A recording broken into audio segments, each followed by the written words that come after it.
Everyone, তো আজকে যেতেছি আমার বোনের বাড়িতে। আমার ভাই নিতে এসে আমারে, দেখো ভাই লয়ে যেতেছে। তো আমরা এখানে একটা প্রতাপগড় ব্রিজের সামনে ভালো একটা আচারের দোকান আছে, এখানে সবাই ট্রাই করতে পারে। বিভিন্ন রকমের আচার পাওয়া যায়। এই আচারটা হলো মিক্সড আচার, কিছু সব কিছু দিয়ে তৈরি করানো, খুব টেস্টি, একটু ঝাল ঝাল।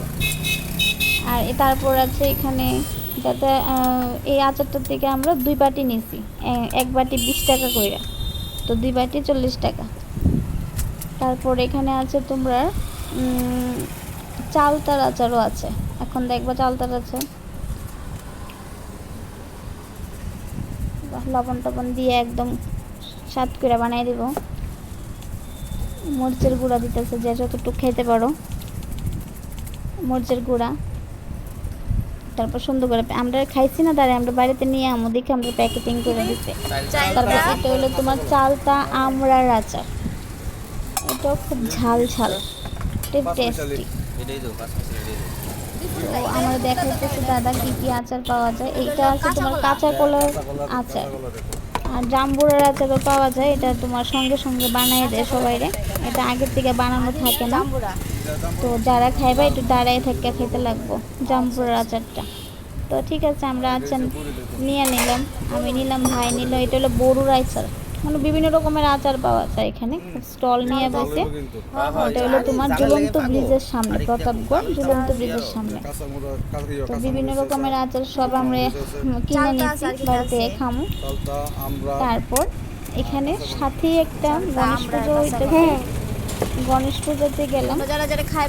মানুষ কিরকম মানুষের সাথে নোংরা ব্যবহার করে তোমরা এখানে একটা দেখতে পাইবা।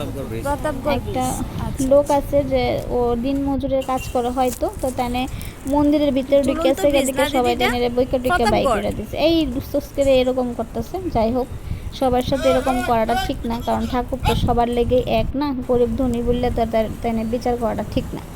কেন যে তাই বইকলো আমি কিছু বুঝলাম না, যাকে এটা হলো তার ব্যাপার। তবে আমার এটা খারাপ লাগছে, তাই তোমাদের সাথে একটু শেয়ার করলাম।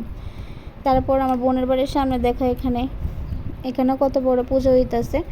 এটা হলো প্রতাপ তোমার হাঁপানিয়া। তো এত রৌদ্র বাড়িতে, ফাইনালি পৌঁছলাম। বাপরে বাপ, প্রচণ্ড রৌদ্র। আর এই দুষ্টটা তো তোমরা সবাই চিনোই, এটা হলো আমার বোনের ছেলে, অনেকদিন পরে মেয়েরা দেখতে, তাই একটু দুষ্টামি করতেছে। তারপর আমি ড্রেসটা চেঞ্জ করে সেটা আমার নিয়ে গেছে, আমরা খরগোশ আছে, খরগোশ দেখাইতে। দেখো তোমাদের সবাইকে একটা জিনিস দেখাইতেছি, এখানে দুইটা খরগোশ, বড় খরগোশ আর ছোট খরগোশ। তো বড় খরগোশটা দেখো, ছোট খরগোশটা সবাই ভালো লাগলে প্লিজ আমার লাইক কমেন্ট করবে আর এটা শেয়ার করে দেবে। সবাই ভালো থাকো, আমিও ভালো আছি। ঘাসটা সব রেডি, শুধু থ্যাংক ইউ ফর ওয়াচিং। আরো আছে ভিতরে, কিন্তু এটা তো আমি খুলতে পারতাম না, পরে তোমাদের শেয়ার করব।